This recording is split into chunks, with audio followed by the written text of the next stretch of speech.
and up from the ground came a bubbling crude. Oil, that is, black gold, Texas tea.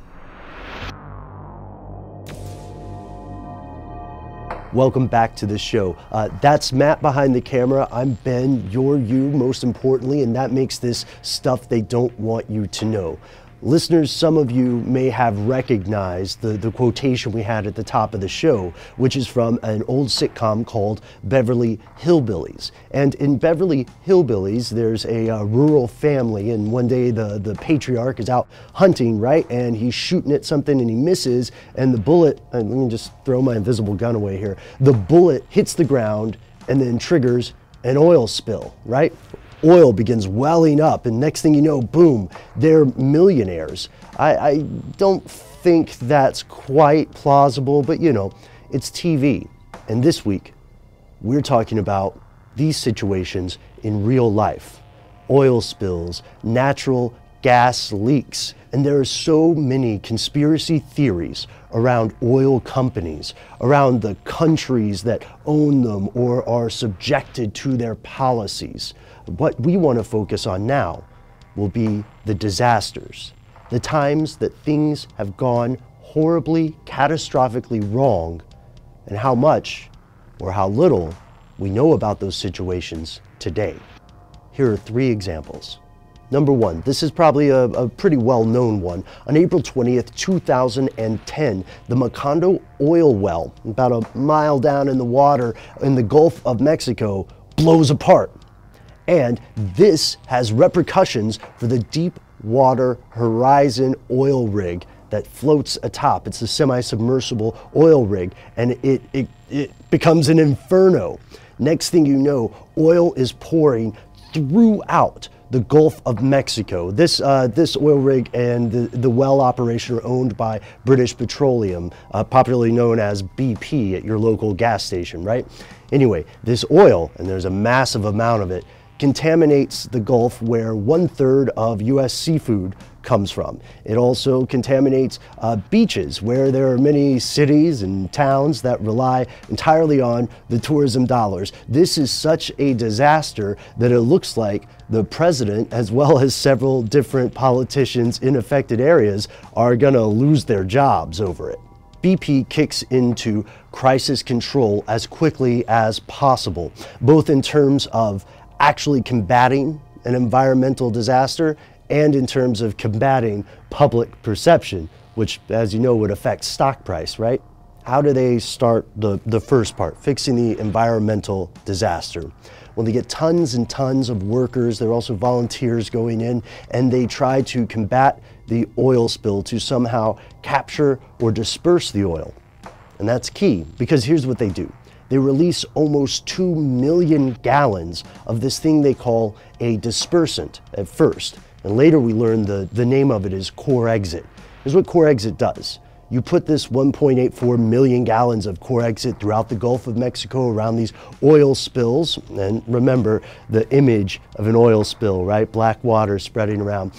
You put this stuff in there, and it bonds with the oil, like it makes friends with the oil, it separates it into droplets, and then it disperses to hopefully to these far reaches where it'll hopefully do less damage because it's not in such a small, dense concentration, right? Sounds good. Compromise. You know, let's remember that when the story's all said and done, about 210 million gallons of oil are just floating in the Gulf. So any solution that can help at all is a pretty good thing to try, right? And the best thing about Corexit, according to BP at the time, is that it's not really dangerous as long as you take the proper health precautions, whatever those may be. And the workers working for BP believed them until they started experiencing short-term memory loss. They started experiencing strange chronic pain, weird palpitations, things that ultimately are very similar to Gulf War syndrome, another controversial syndrome that comes from exposure to certain chemicals. BP maintained that this was not a harmful thing, right? As long as they could. So let's pause there and go to the public perception part. Why was dispersing this oil so very important? Well, it goes down to public perception. BP doesn't want to be associated with a disastrous picture, right? What PR people would call the optics. So here's the thing. BP apparently knew Corexit was dangerous according to technical manuals they received from the supplier. BP also knew that if they could get the public to have a collective amnesia, for lack of a better word, then it would be much easier to navigate this as far as legal stuff goes, you know, culpability or guilt. But the plan didn't work. BP was convicted of 14 felonies and levied a $4.5 billion fine, which remains the largest fine ever levied against a corporation in U.S. history. Not quite a happy ending, but not the worst one. Number 2, speaking of oil companies, the law, and pollution, let's talk about Texaco/Chevron in Ecuador. Since 1993, lawyers in Ecuador and advocates of various interest groups have been trying to make Chevron pay a fine for pollution or failure to remediate land located in Nueva Loja. So here's essentially what happens. The land in this oil field, it contaminates the surrounding area. The locals are getting sick. They're going to be suffering chronic health problems because some dirty water used in processing also makes it back into the public drinking water, essentially, and it gets back into the ecosystem. Chevron, of course, doesn't want to pay billions in fees. However, the courts find evidence of Chevron employees or engineers or contractors who are essentially saying, oh, yep, there's oil there. Let's just say it's not there. You know, is that good for you? We'll just say, all right. And then Chevron replies saying that we have found video that shows us that this settlement against our company in the Ecuadorian courts came through racketeering and corruption and bribery. So they get an injunction from a US court to say that there's no way to enforce this payment in any country in the world. We'll go into more detail about that in our audio podcast, but currently this back and forth between the Ecuadorian government and Chevron is still happening. And the mess is still there. The environment is still, can I say no? The environment is still very messed up in that area. Number 3, and a little more recent, the Porter Ranch methane leak. So there's this enormous source of methane gas, natural gas, in an area north of Los Angeles. In late October, people start feeling woozy, you know, kind of out of it, noxious. And local residents think, why is this happening to so many people? Why is this happening to our entire town? They contact the gas provider, Southern California Gas, or SoCal Gas. And originally SoCal Gas says, no, there's not a leak, you know, why are you being weird? Until that is, they find out that there is a leak. It's a massive leak. And as you're watching this video, unless you're watching after March of 2016, that leak is still there. There's so much methane, they cannot plug the hole. Like the old fairy tale about the kid who's standing next to the dam and there's one leak that springs and he tries to plug it, and then another leak springs and he tries to plug that, and then next thing you know, the thing is falling apart.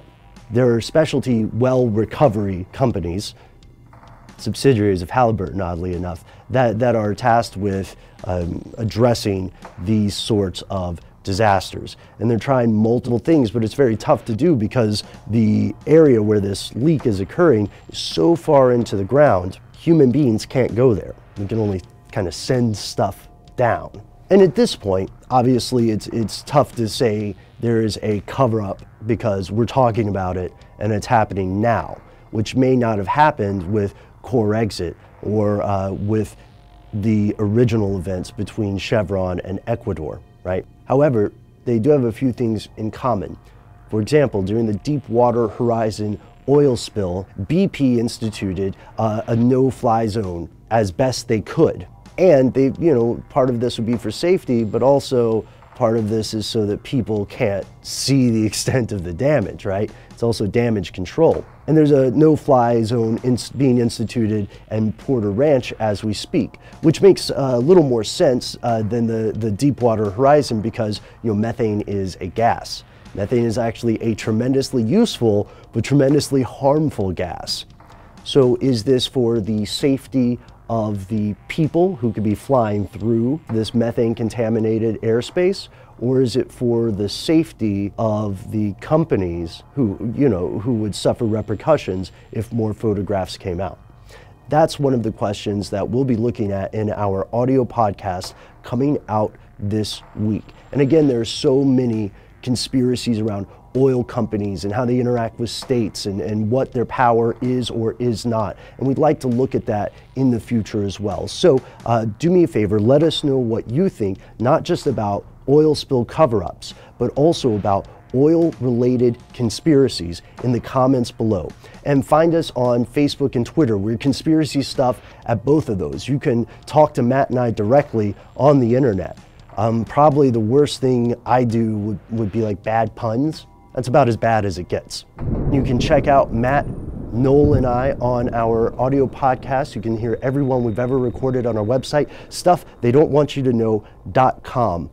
And most importantly, if you have an idea for a topic that we should cover in the future, we want to hear from you ASAP. You can write to us directly by sending us an email. We are conspiracy@howstuffworks.com.